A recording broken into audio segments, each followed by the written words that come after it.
Oi, boa noite a todos. Olá, olá, boa noite.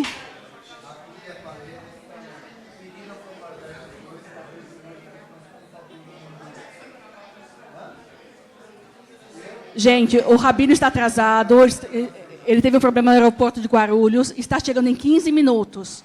O Rabino está atrasado, ele chega em 15 minutos. Enquanto isso, ele pediu para a gente começar a fazer os estudos dos textos todos que a gente tem. Temos um roteirinho que cada um recebeu, que é a ordem dos estudos. Então, ele pediu para que cada grupinho, cada mesa, formasse um grupo e discutisse entre vocês mesmos cada questão. Eu vou passar cada assunto. A primeira questão que não está nas folhas é: as promessas libertam ou as promessas amarram? É a primeira questão dele. Quando ele chegar, ele vai começar com esse assunto. Discutam entre vocês, anotem se quiserem, e ele vai começar com essa questão. Depois a gente tem um roteirinho assim, números 30. Está na parte do Rumash, que está na mão de todos vocês. Deuteronômio, números 6, Nedarim e Kol Nidrei. Eu vou passar em cada mesa e vou mostrar onde estão cada fonte, tá bom? Número 30, eu vou passar em cada mesa e vou mostrar as fontes. Mas começam discutindo a primeira questão da promessa, se ela liberta ou se ela amarra. Em alguns minutos o Rabino vai chegar.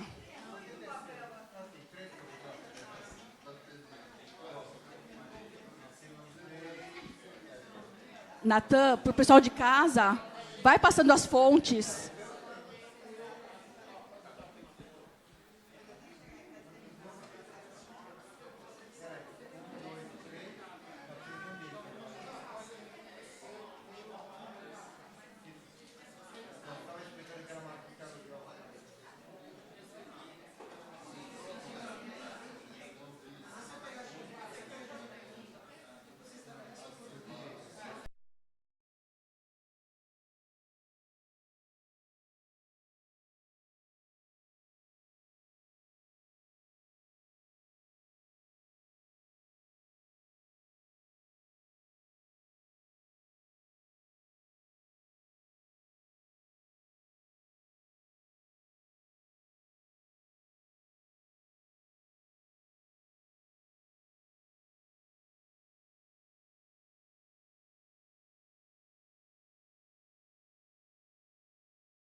Boa noite a todos.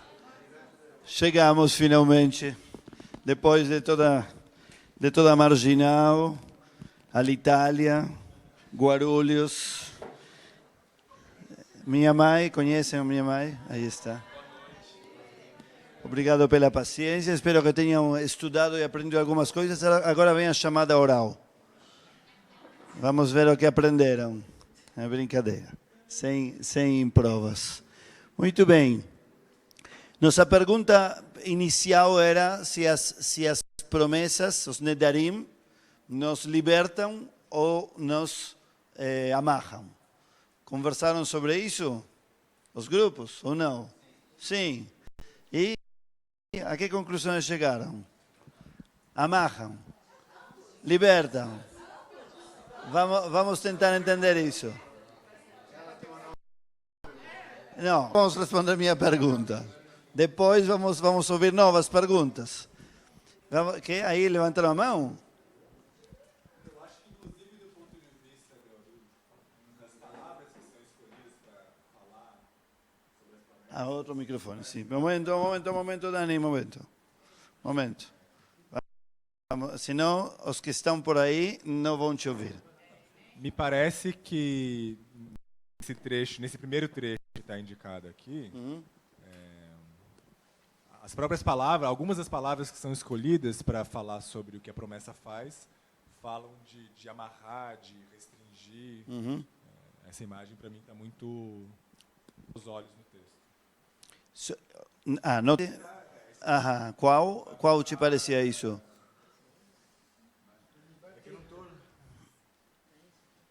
O primeiro é aquele que se compromete a algo que tem que cumprir, certo? Exatamente. Não, E a mulher, e se a mulher faz uma promessa, o marido escuta. Exatamente. Mas prestem atenção. Ok, vamos ouvir outras opiniões. Então, a princípio parece que uma promessa, primeiro de tudo, amarra a pessoa, restringe. A pessoa prometeu, então tem que cumprir. É isso? Não? Por que mais ou menos? Sim ou não? Então mas estamos tentando receber alguma resposta. É por aí. Amarra porque a pessoa tem que cumprir o que prometeu. Que mais? Mas ela amarra, mas ela dá uma certa liberdade de seguir Qual seria a liberdade? De seguir aquilo. Tipo assim, na hora que você fecha uma promessa, eu vou fazer isso. Então, eu vou seguir o que nós compramos. Exatamente, você fica naquilo, né? Por exemplo, eu vou fazer a minha agenda de amanhã. Eu vou acordar, tomar café da manhã, tal. Então, eu vou seguir aquela agenda. Se eu não tivesse aquela agenda... Talvez estaria perdido. Exatamente, é isso que eu quero dizer. Muito bem. Ou seja, a promessa tem... operante. A promessa se parece a algo que temos falado em alguns outros fóruns, com vários de vocês, que é o que acontece com a lei. A lei, a princípio, parece, a mitzvah, inclusive, que é um tema muito importante na linguagem judaica. A mitzvah é uma lei, uma ordem. A princípio, nós pensamos que ela restringe. A pessoa que não tem lei é mais livre, mas mais ou menos. É como um programa que você estabelece. Te liberta ou te amarra ao programa. Mais ou menos. Você está limitado porque tem que fazer isso, ou está libertado porque organizou o tempo para fazer isso. Pensem nas férias. Quando você está de férias e diz, que bom, estou livre, não tenho que fazer nada. Aí, de repente, essas vezes que não faz nada mesmo, então, se perdeu o tempo, foi preso da nada. Sim, exatamente. O programa, a lei, dá um norte, dá um caminho, permite uma ação em alguma direção, permite, inclusive, concentrar as forças. Eu gosto da metáfora do lago, uma lagoa, por exemplo, e um rio. Então, se tem margens, geralmente tem uma força determinada e vai numa direção. A lagoa está quieta. É isso. Está. É lindo para vê-lo. Mas a energia, a força, ir a algum lugar é justamente onde se juntam os limites, se colocam limites e a água vai em alguma direção. Então, a promessa é verdade. A princípio, uma promessa te compromete e então você perde certa liberdade porque agora talvez não quer mais fazê-lo, mas aí se comprometeu, tem que fazer. Está obrigado por aquilo que você falou. Mas, por outro lado, pode ser um caminho, uma meta, e pode ser uma expressão de liberdade o fato da pessoa poder prometer alguma coisa. Esta é a chave da questão. Quando na fonte que diz que a mulher promete, mas o marido ou o pai podem desfazer a promessa dela, é um texto terrível do ponto de vista de qualquer um de nós. Não precisa ser feminista especialmente. Por quê? Porque essa é a prova de que ela não tinha liberdade. Não tinha liberdade de quê? De prometer. Não tinha liberdade do quê? De se comprometer. Claro, mas a forma de mostrar que você decide também inclui o compromisso. Liberdade de se comprometer, exatamente. Liberdade de prometer. E de voltar atrás. Agora, teoricamente, ninguém tem a liberdade de voltar atrás. Uma vez que você prometeu, tem que cumprir, que é o que estava dizendo o Dani. Mas no caso da mulher é pior, porque ela não pode prometer, não pode desfazer, não pode fazer nada. Tem aí alguém que decide por ela. Bom, então já vemos que a questão da promessa não é tão claramente uma limitação por um lado ou uma liberdade por outro. Vamos avançar um pouquinho mais neste pensamento. Existem alguns que dizem, não. A promessa, na verdade, nos dá liberdade, porque não somente na hora de prometer, você tem a liberdade de prometer, a liberdade de se comprometer, senão que depois, se você não prometer, pode ser preso de sua própria fraqueza, de sua própria vulnerabilidade. Tem umas análises que vão por esse lado. Alguns dizem a promessa te liberta, por quê? Porque te afirma numa decisão, numa vontade. Não deixa que essa fraqueza que vem, que essa preguiça, que disfarçada às vezes de uma nova vontade, te tire de uma primeira, talvez verdadeira vontade. Isto que acabei de dizer, entenderam isto? Não? Digo de novo então. Explico um pouquinho mais. Muito bem, estamos aqui em confiança para poder dizer o que entendemos e o que não. Alguns dizem, a promessa amarra, porque você tem que se comprometer e fazer, o que eu já falei. Outros dizem, não, a promessa liberta, porque é uma expressão de liberdade. Eu decidi que me comprometo. Até lá, estávamos todos juntos. Aí é o primeiro passo da promessa. Depois de que eu já prometi, se eu não quero fazer, alguns dizem, aí é onde não tenho mais liberdade. A promessa me tirou a liberdade, porque agora eu não quero mais. Se eu não tivesse dito, amanhã nos encontramos às 5 da tarde, não disse nada, eu tenho vontade, venho às 5 da tarde e me encontro com você. Mas se eu não disse nada, eu tenho essa liberdade de decidir se vou ou não vou.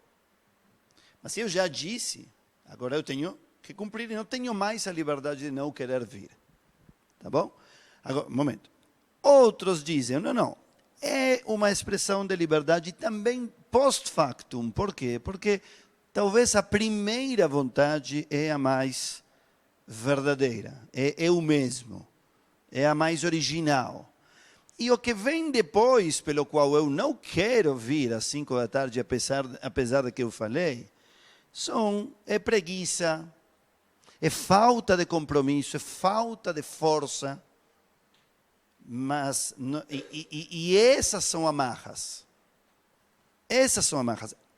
A promessa é um compromisso que me ajuda a me impor minha primeira vontade. E nesse sentido me liberta. Me liberta de quê? Da fraqueza, da preguiça e de todas as desculpas. Ou seja, tem pessoas que prometem para ter que cumprir. Agora tenho que fazer dieta. Por quê? Porque prometi. Mas, na verdade, eu tinha vontade de fazer a dieta. Agora tenho que fazer exercício. Mas não quero fazer exercício. Domingo, eu vou dormir. Não, Mas no fundo, em algum lugar eu queria fazer o exercício. E se não tivesse prometido, entenderam? É o jogo dos níveis de vontade. Níveis de vontade. Como damos às vezes o exemplo também, aquele que diz, eu quero parar de fumar, mas não consigo. Eu quero não fumar, mas por que não consegue? Porque tem duas vontades. Ele quer fumar e ele quer não querer fumar. Tá bom? Então, aí onde a promessa, teoricamente, ajudaria. Outros dizem, agora voltamos a esta mesma análise, dizem, não. A promessa, nesse sentido, que te força a fazer quando você não quer, é a prova de que a promessa tira a liberdade. Por quê? Porque você depois está fazendo porque prometeu, não porque quer. A única forma de ter garantias de que você é livre é não ter promessas. E aí a vontade constantemente se reafirma, se renova. Então, estão vendo como funciona isto? Tem a liberdade amarra no momento da promessa e a liberdade amarra uma vez feita a promessa, quando aparentemente a vontade mudou. Alguns dizem, é a promessa que te liberta. Porque te afirma, te compromete, te faz fazer o que você realmente queria. Não, mesmo se você fizer, já não é mais livre. Está fazendo porque prometeu, não porque quer.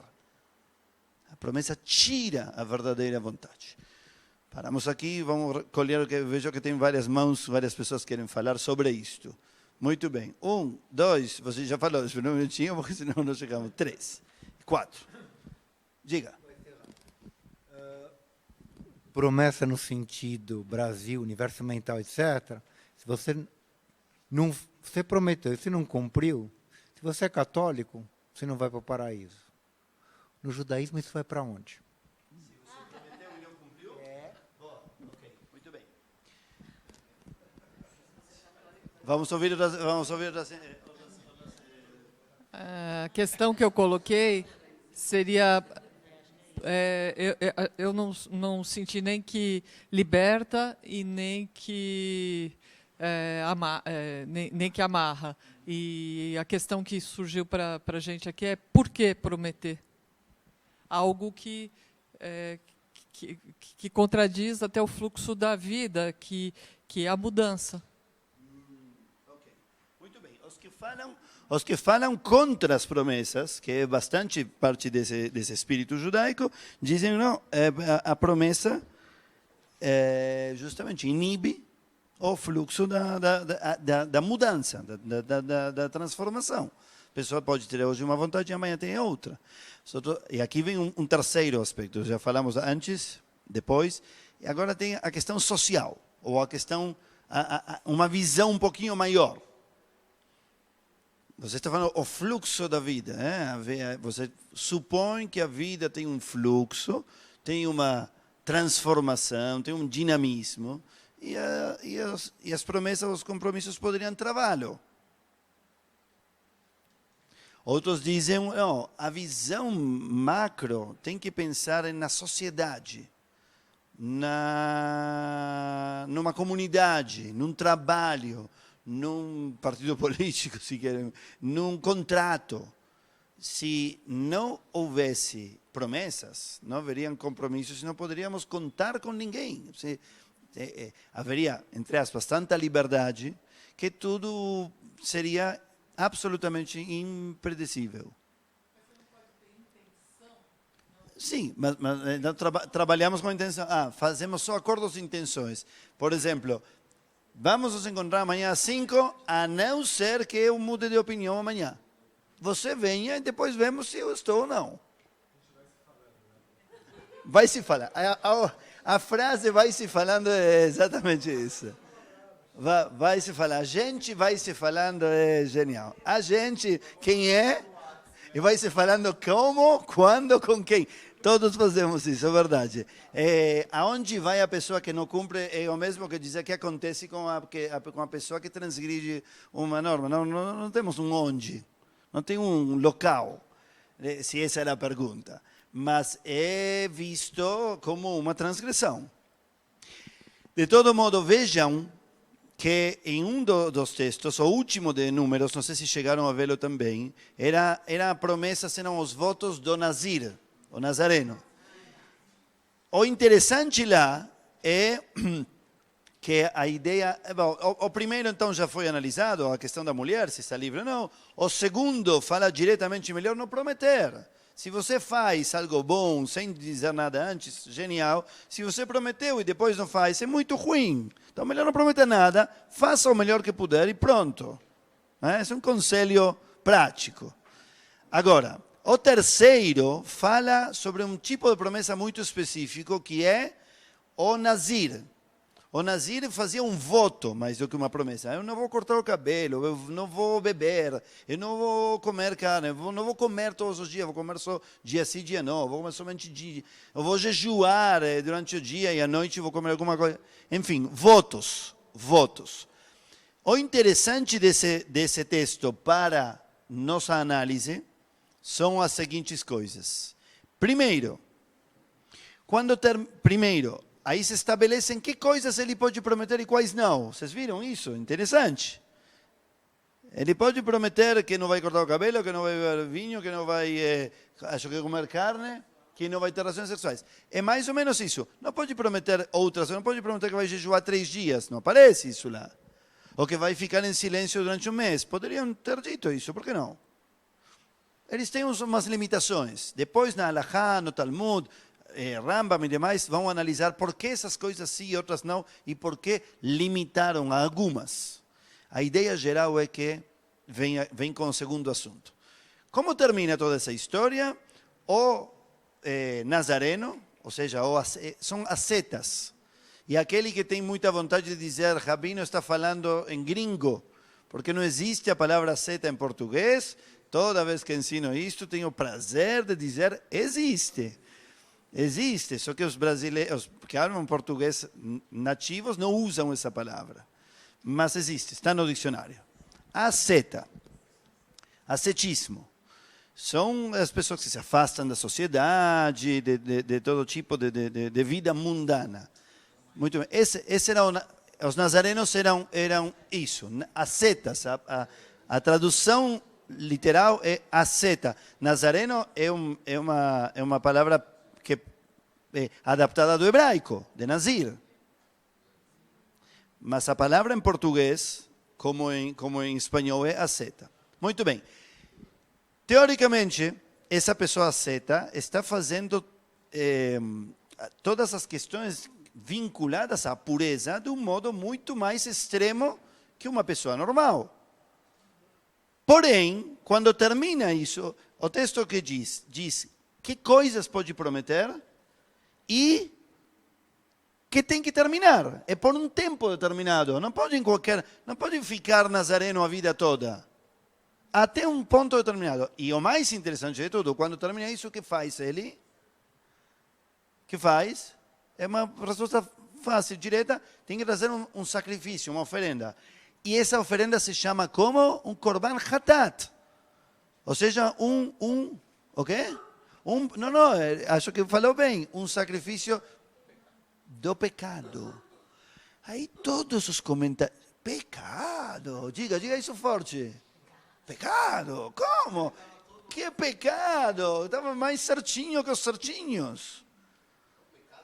Não comeu, não bebeu, não teve relações sexuais, não nada. Que fez? Esse é o pecado. Quer ser mais, como se diz, católico que o Papa. É que em espanhol se diz mais papista que o Papa. Mais papista que... Então, não, isso não existe. Só argentino para ser mais argentino. Não, mas isso não tem nada a ver com ser mais extremo que... Muito bem, então, a tradição judaica vê nesses extremos coisas, querem limitá-los, só algumas coisas, só por algum tempo, e depois disso tem que voltar e pedir perdão. Rambam, com ele, apesar de que se trata de uma promessa com ele. Maimônides diz, o ascetismo é permitido somente como terapia momentânea. Uma pessoa que Maimônides acreditava, como Aristóteles, no caminho do meio. Tem toda uma teoria sobre os caminhos do meio. Então, se a pessoa fala demais, então pode fazer um tempo de muito silêncio. Se a pessoa gastava demais, então pode ser um período de austeridade. Se a pessoa comia demais, então pode fazer um jejum. Se a pessoa bebia demais, então, e assim por diante, pode ir aos extremos. Mas nunca deve ficar. O extremo é terapêutico para poder voltar ao meio. Por quê? Porque a premissa, e aí voltamos à liberdade e à marra, a premissa de Maimônides, como a premissa de Aristóteles, é que os extremos não são uma vontade, são uma compulsão. A pessoa não está sendo livre mesmo quando diz eu quero só comer. Não, deve ser que está sendo... Tem outra força que está operando nele. Então ele precisa ir a um outro extremo para poder ficar no meio que tem mais cheiro de autonomia, de liberdade. Então, nesse sentido, é permitida e só como terapia, portanto, só algumas coisas, durante algum tempo. E depois tem que pedir perdão, de algum modo. Por quê? Porque ele estava num extremo, e os extremos não são libertadores, não são autênticos, então são pecados. É forte isto, qualquer extremo.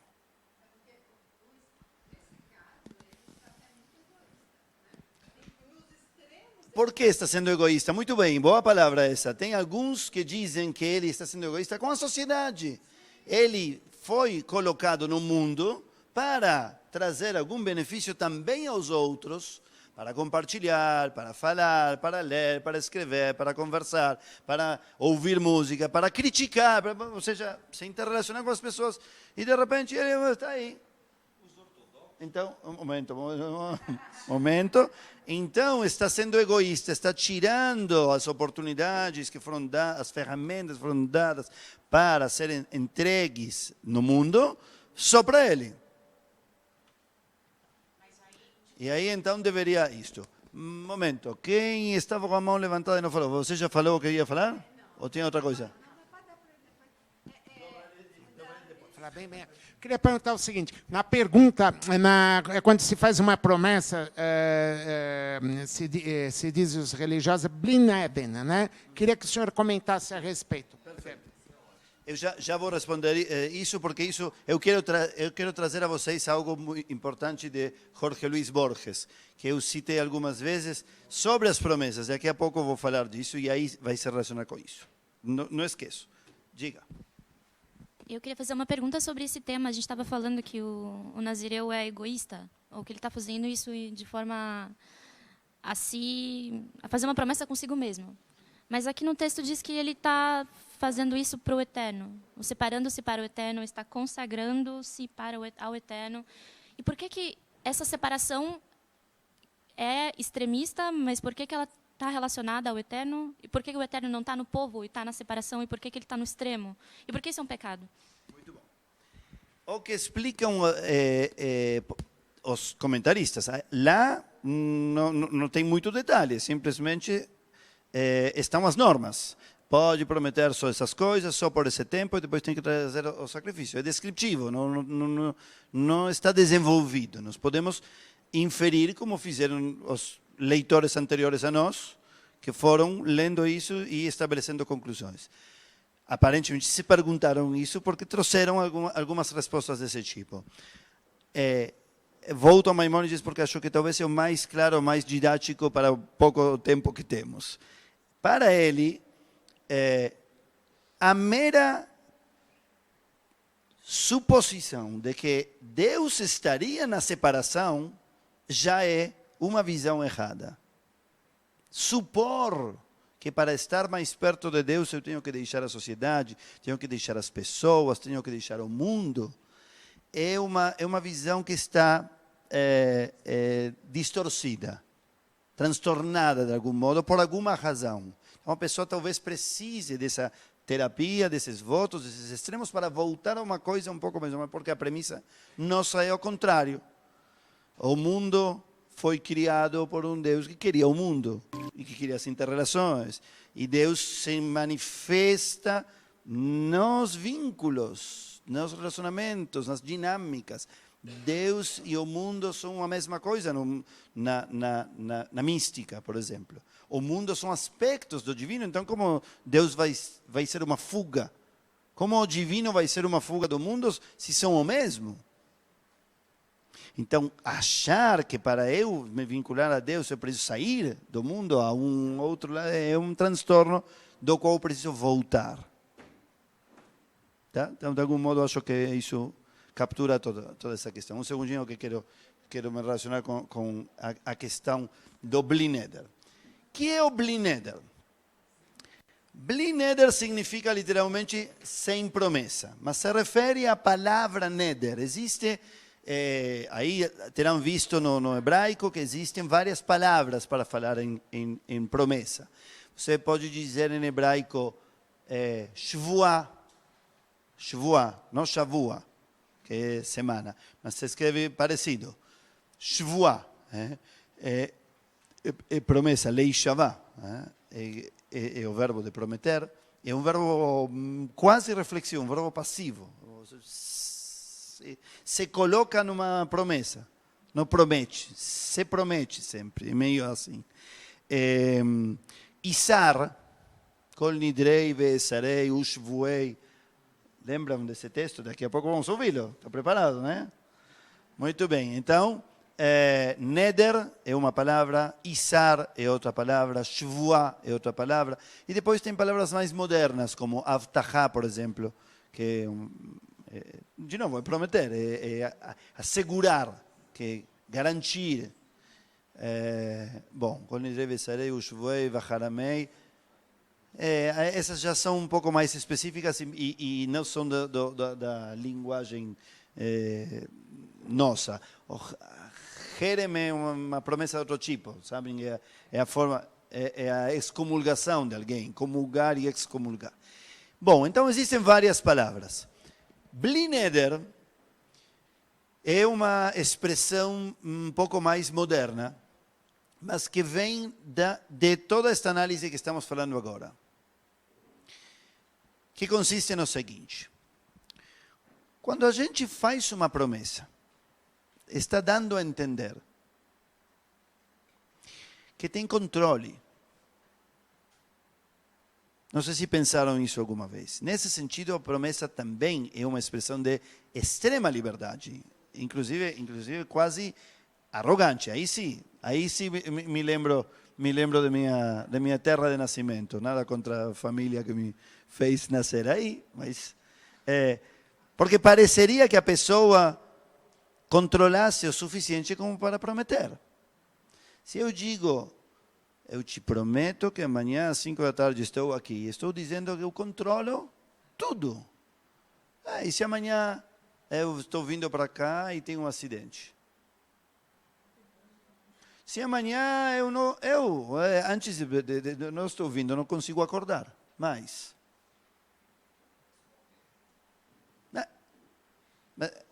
Muitas coisas, posso morrer, posso não poder pensar, posso não poder andar, muitas coisas podem acontecer.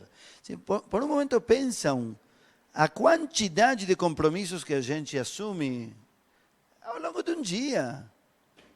A quantidade de coisas que diz, na verdade, com muita pouca capacidade de garantia total. Sem olhar para isso. Então, a ideia é, nós nunca temos um controle total de nada. Nunca.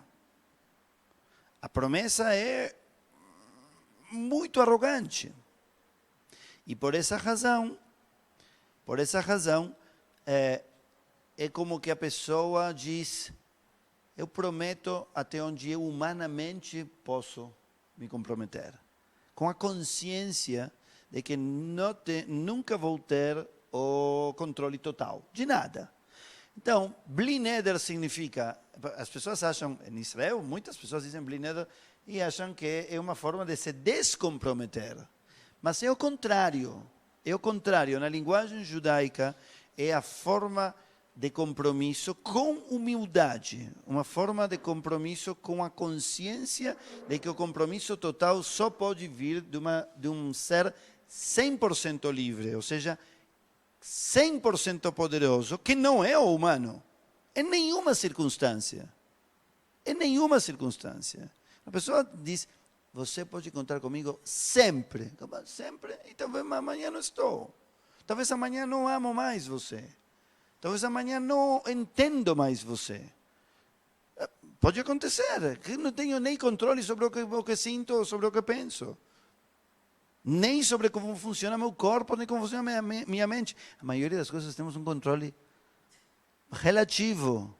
Nem sabemos bem por quê sentimos como sentimos e pensamos como pensamos. Ou alguém pode dizer exatamente todo o percurso que fez sua mente para fazer com que você, em tal ano, seja capitalista, ou seja comunista, ou seja romântico, ou seja místico, ou seja racional.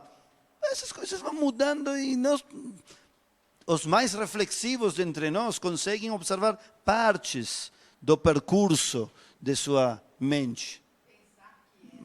Exatamente, mas partes só, nunca você tem a visão completa disso. Então, mesmo quando você promete alguma coisa, é sempre o que se diz com responsabilidade limitada.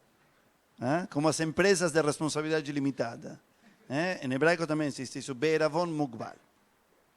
E a forma teológica judaica de dizer isso é Bli Neder. Ou seja, Neder seria somente para Deus. Por que digo que isso se relaciona com Jorge Luis Borges? Vou explicar e depois você quer dizer uma coisa? Tudo bem, você também. Muito bem. Eu contei em diversas circunstâncias, também escrevi acho que uns 3 anos atrás, no livrinho das memórias. Sabem que para Yom Kippur, na sinagoga da CIP, tem um livrinho com os textos do Iskor, para as pessoas dizerem isso. Antes tem todas as pessoas que lembramos, ou que queremos lembrar especialmente, e tem um texto que cada rabino escreve para cada ano. O desse ano já entregamos, se preparem. Muito bem. E será eu estou ouvindo aí será o meu? Eu geralmente tenho em silêncio, mas como minha querida madre tinha que vir, eu estava com... Mas deve ser que talvez é o meu. Enfim. Mas já não preciso ouvir mais ninguém. Então, aqui estamos. Muito bem. Então, Jorge, há uns 3 anos atrás, eu acho que eu trouxe justamente e traduzi eu mesmo com meu sotaque o texto dele do espanhol para o português. E aí vem o famoso poema que se chama The Ungifted Gift. Ungifted Gift. Ou seja, o presente não presenteado, não entregue. E aí o poema diz que Jorge Luis Borges tinha entendem que estou dizendo Jorge Luis porque é argentino, ele de verdade, e humilde. Então, nada de Jorge e nada de Borges. Jorge Luis Borges.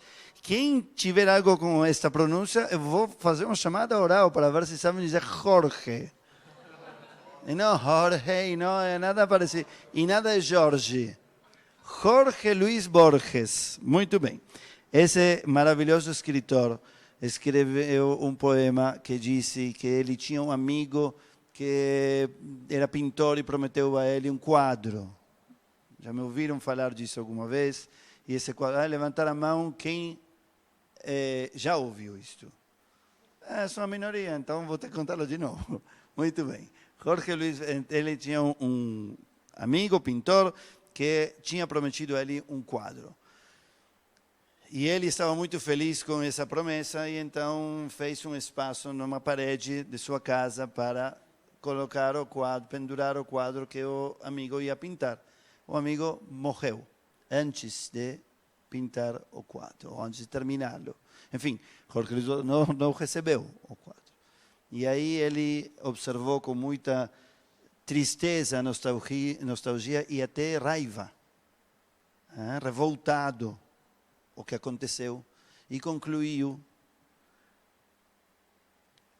os humanos não deveriam prometer. A promessa é algo que deveria ser somente para os deuses, diz ele nesse texto. Quando eu falei isso uma vez na sinagoga, veio alguém e me falou: como o rabino fala em deuses? Eu não sei nem quem é Borges, não sei nada, mas o rabino falou plural de deuses, não dá. Estava citando o Borges. Não, então diga Deus, mesmo assim. Que importa que ele escreveu isso? Não pode ser uma coisa. Enfim. Muito bem. É pintoresca a comunidade.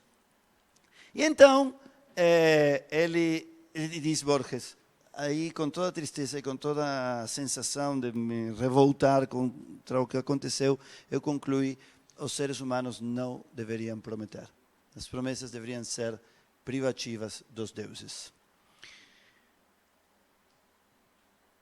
Mas não termina lá o poema, isto é o mais interessante. Parou aí. Essa é a metade, não? Peraí, escuta até o final. Depois, com o tempo, aconteceu algo muito estranho e muito curioso, diz Borges. Eu observava com tristeza todos os dias o espaço onde ia ficar o quadro. E aos poucos comecei a imaginar o quadro não pintado. E todo dia, segundo como me sentia e como estava, eu imaginava ele de outro modo. E de outro modo, e de outro modo, e de outro modo, e de outro modo. E paradoxalmente, o quadro não pintado estava vivo entre um monte de quadros pintados mortos na minha parede. E aí concluí, diz Jorge Luis Borges, é bom que os humanos também prometam, porque desse modo participam um pouco da eternidade. Agora sim o final do poema.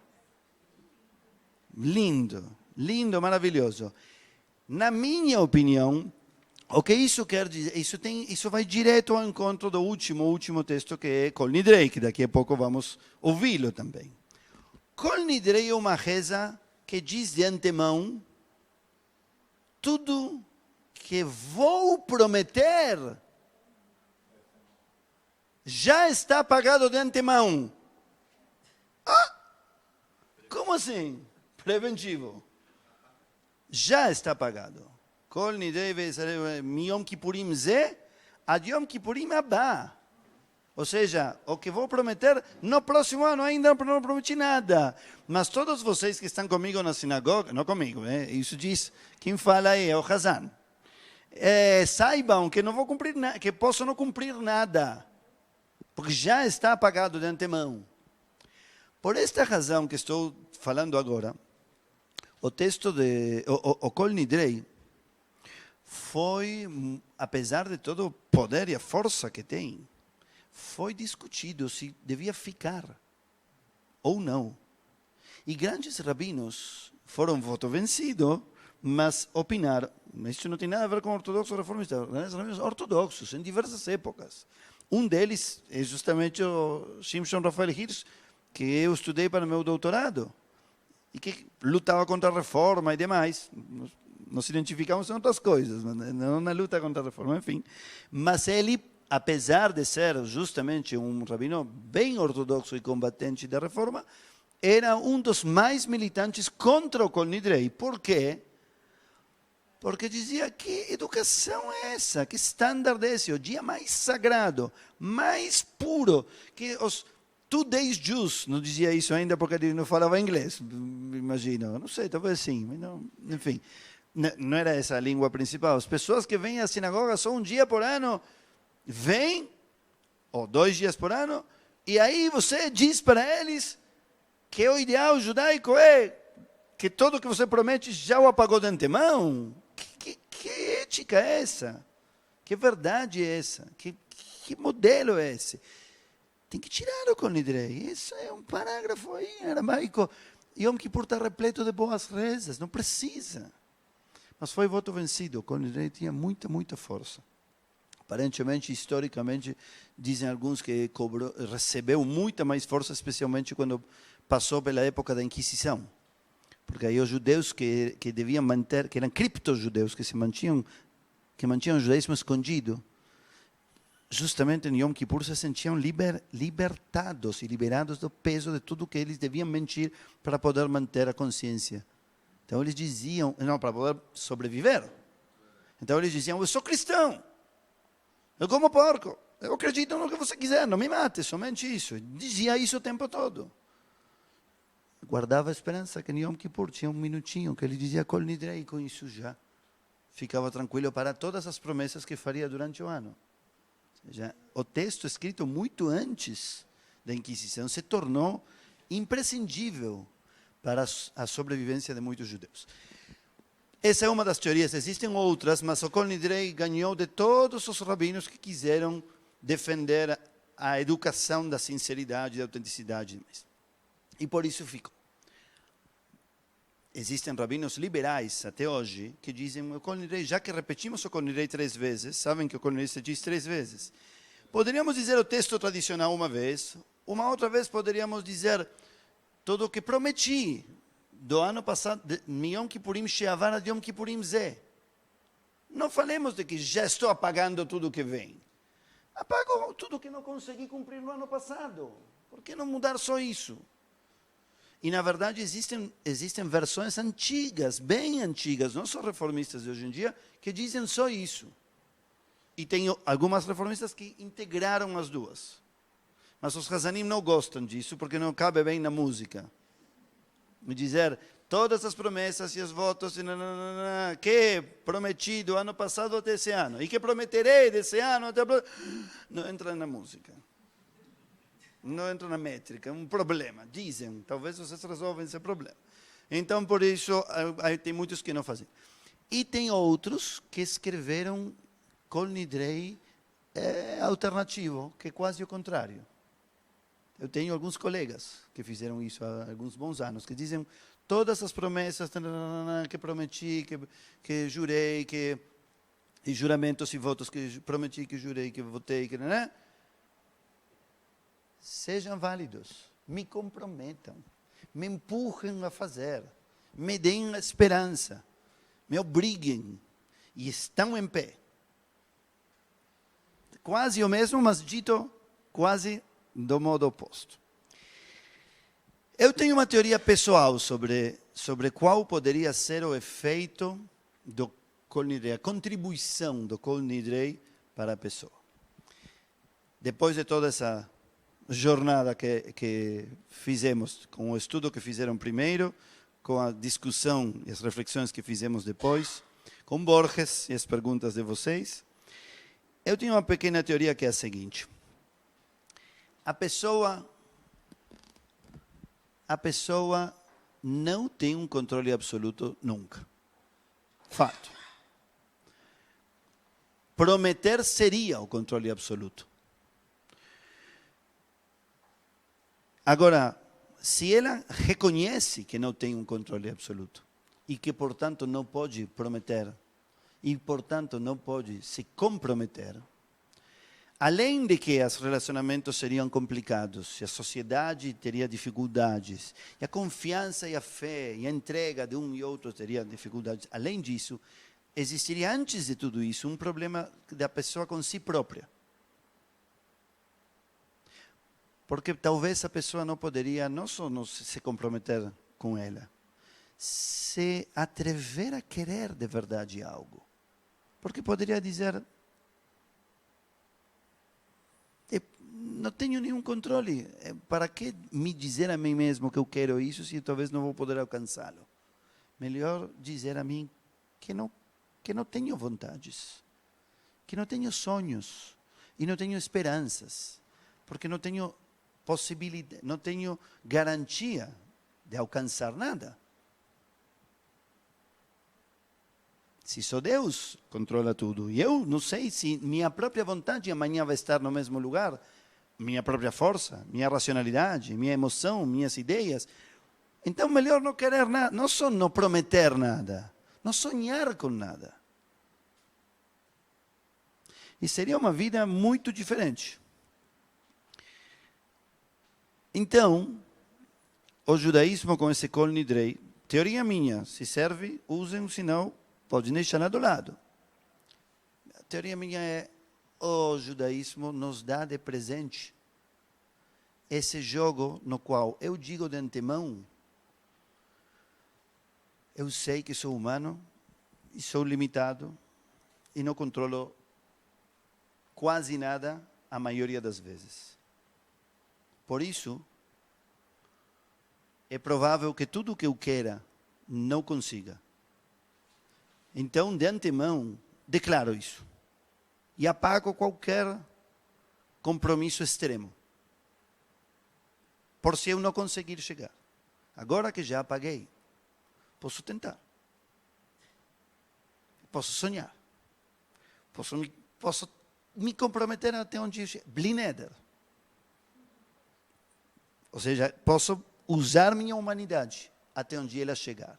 Ou seja, o Kol Nidrei apaga de antemão a promessa para que você possa prometer, a promessa perfeita, a promessa divina, para que você possa fazer uma promessa humana, para que tente o máximo que puder.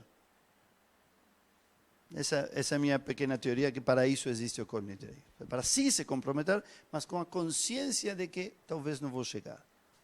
E mesmo assim, vou tentar. Ok, agora vamos ouvir isso. Diga o que queria dizer, por favor. Não quer se levantar, se sentar, não sei, aí no chão parece que estivesse de luto. Diga. Diga. Esses dias que a única certeza que a gente tem é a incerteza, né? Aí eu lembrei, você falou isso aí, agora eu lembrei. Aí o que eu queria dizer era sobre Sansão, no caso, uma coisinha só que você falou, né, Fernanda? Eu pensei assim, talvez, eu não pensei nem em egoísmo, eu pensei da questão de você não usufruir daquilo que Deus lhe deu. Deus lhe deu tantas coisas e, no caso, Sansão, ele deixa de usufruir algumas coisas que Deus deu para o homem e existe essa questão dele ter que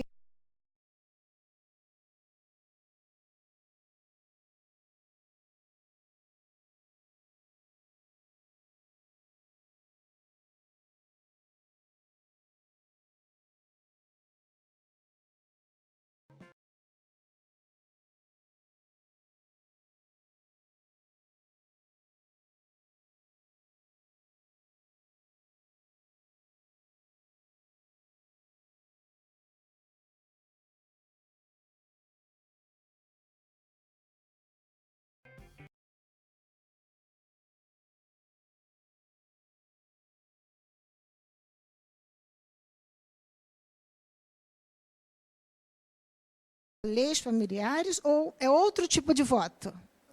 Essa era a pergunta. Tá. Os votos do Nazareno são... é que a pergunta sua é uma pergunta da estrutura, o que se chamaria a intertextualidade, de algum modo. Os votos do Nazareno estão na Torá. O tratado de Nedarim é da Mishnah e depois do Talmud, que é muito posterior. Aí onde se estabelecem votos em geral, quem pode fazer votos, como se faz, quem pode desfazer um voto, de que coisa se pode, sobre que se pode, que não se pode, não necessariamente do Nazareno. É um texto de outra época, é outra questão. A Torá não tem tratados. O tratado de Nashim é da Mishnah e o desenvolvimento que temos aqui é do Talmud. Agora, dentro do tratado de Nedarim, podem sim dar um espaço para uma releitura dos votos do Nazareno. Ok. Até aqui, alguém ficou sem poder falar o que queria falar? Porque depois vamos ficar em silêncio. Rapidinho.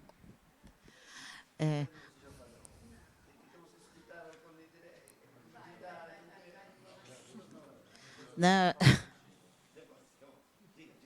eu só queria falar que a sua interpretação, que você acabou de falar, ficou me lembrando do Einstein. Porque a sua interpretação... o Einstein. Porque a sua interpretação tem muito um aspecto muito relativizador. Ok, tá. Mas vamos escutar o Colin Drey. Você tem mais uma reflexão curtinha? Passamos todo o tempo. É que poderíamos esticar um pouco porque começamos mais tarde, mas vocês não começaram mais tarde.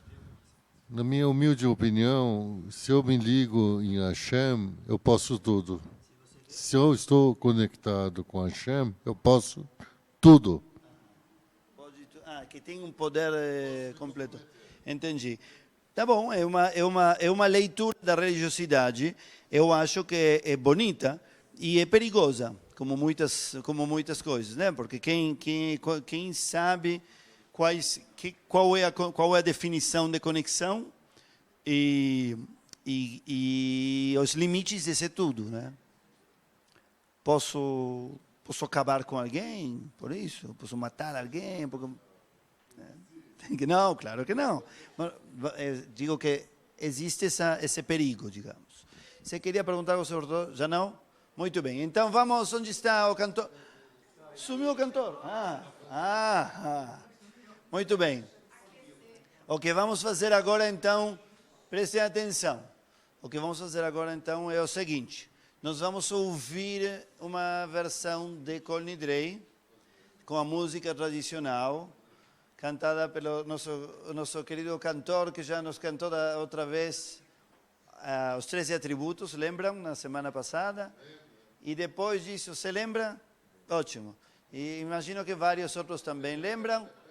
E os que não estavam podem assistir, porque Natan, com muita bondade, gravou tudo. E depois disso, vamos fazer uma pequena meditação.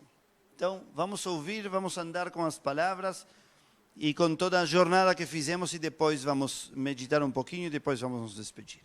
Hoje vamos fazer como era o plano original, que tem estudo, debate, música e meditação, e aí vamos embora. Sim, esqueci, desculpa. Não, é ao contrário, assim. Assim depois vira, isso. Agora, um momentinho. Temos que levantar isso. E agora vamos levantar assim. Aí? Sim? Será que para quem? Eu não queria muito perto, não. Será que? Mas será que para quem? Será que para quem? Aqui tá bom? Aqui tá bom? Ai, gente, eu costumo cantar isso com o coro lírico da CIP. Quem estiver aqui nas grandes festas vai me ver. Mas eu nunca cantei como solista, né? Vamos ver como é que vai ser. Honrados e felizes de sermos a primeira plateia de você como solista do coro. Responsa.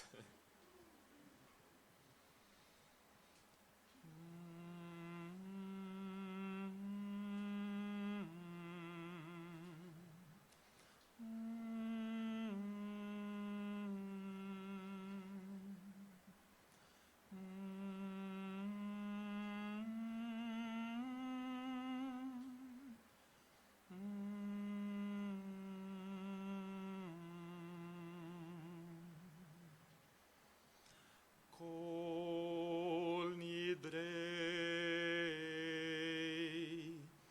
vesarei vacharamei vekonamei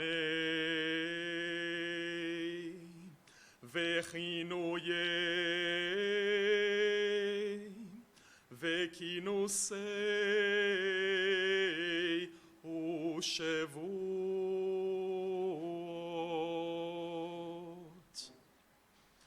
Dindarna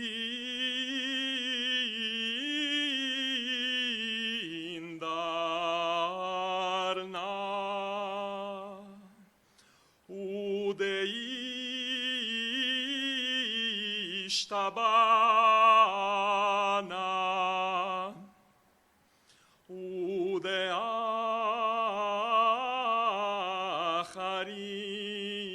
Udeacharimna Vedia Sarna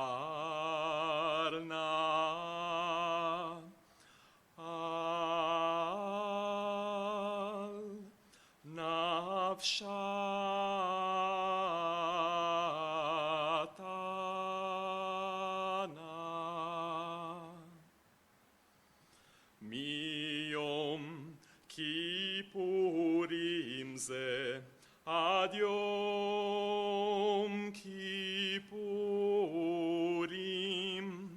אבא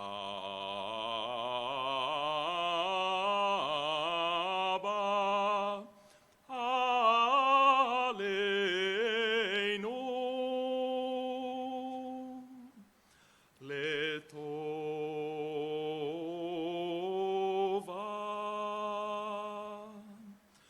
כל הון יחרד נאבאון כל הון יהון שרן שוויקין שביתים בטלים ונבוטלין לשרירים ולקיימים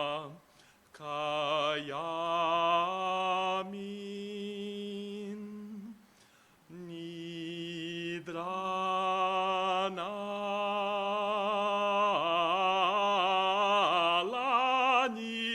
לנדרי וסרנה לא אסרי ושבועתנה ושבועתנה ושבועתנה לשבועות.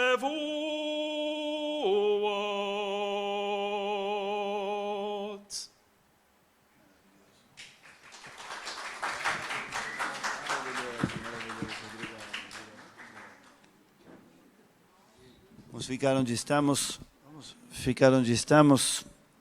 Com exceção, fechamos os olhos, tentamos ouvir os nedarim que reverberam dentro de cada um de nós.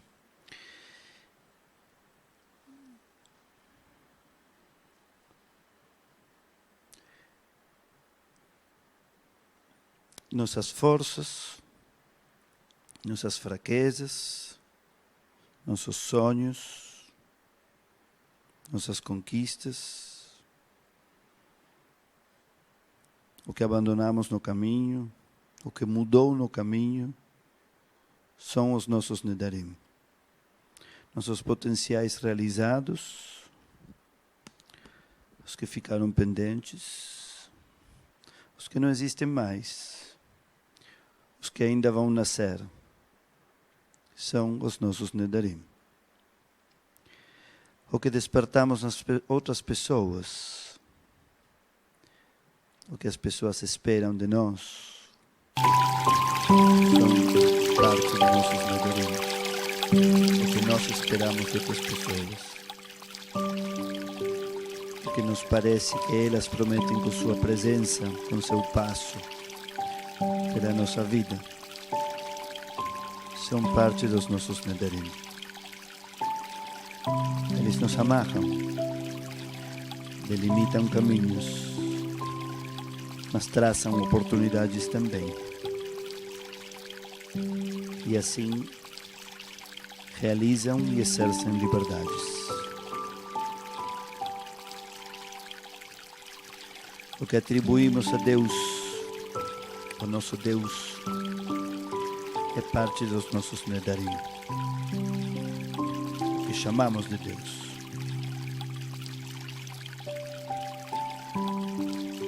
O que vemos no mundo, o que esperamos do mundo, o que o mundo nos dá, o que interpretamos do mundo, são nossos nedarim.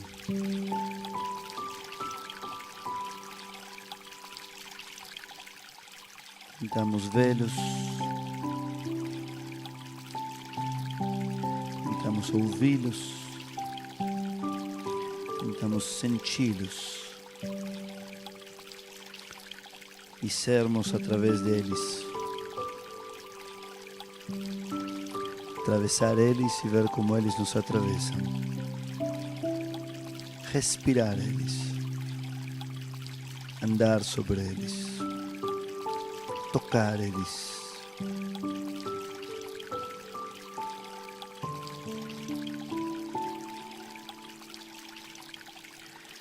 Nossos nedarim são também marcas que deixaram incompletas,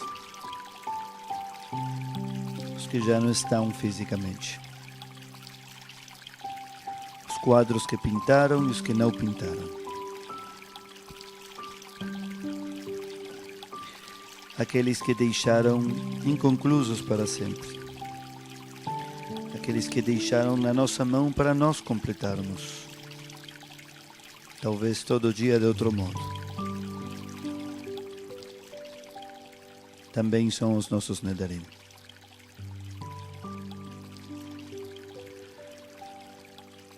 Os que ainda não chegaram, os que ainda não nasceram, pessoas, filhos, netos, bisnetos, flores, paisagens, ideias, emoções, sensações, situações, de algum modo estão em potência vinculadas a nós, como uma profecia, como uma semente. Também são os nossos nedarim.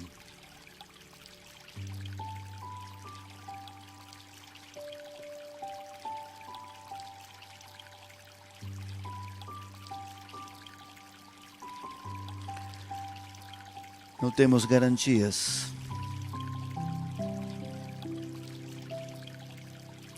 De poder vê-los realizados. Mas podemos tentar. Cientes de não termos o controle divino.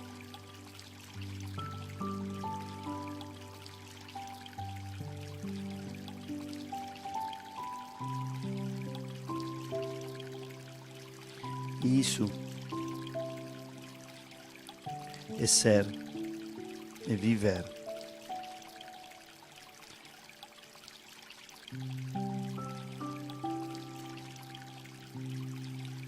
E isso já merece uma introspecção e uma gratidão.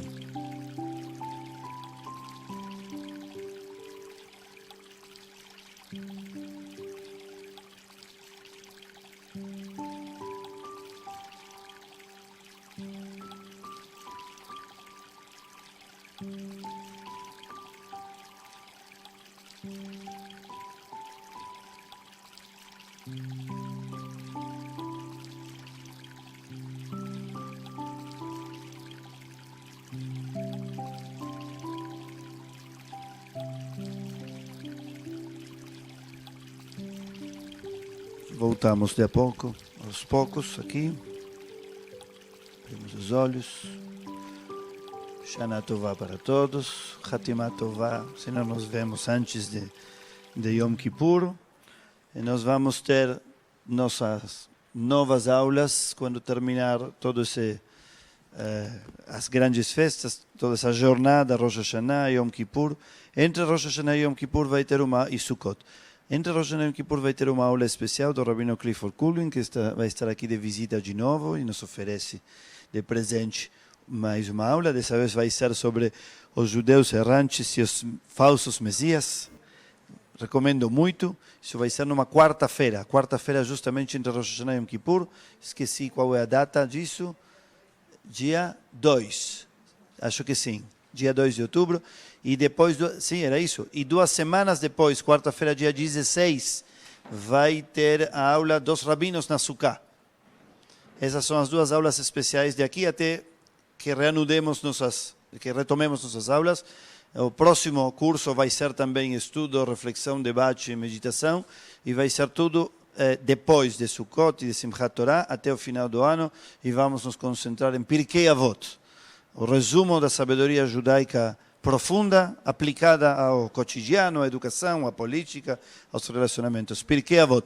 Quem quiser ir conseguindo esse texto, existe em todas as línguas. Aqui em português chama Ética dos Pais. Todos convidados a consegui-lo. Tá bom? Ética dos Pais não é o título, na minha opinião, é uma tradução médio. Existem outras formas de dizer Pirkei Avot, mas de tudo isso vamos falar depois. Shana Tová para todos, Hatimah Tová, obrigado pela presença, pela paciência e pelas contribuições.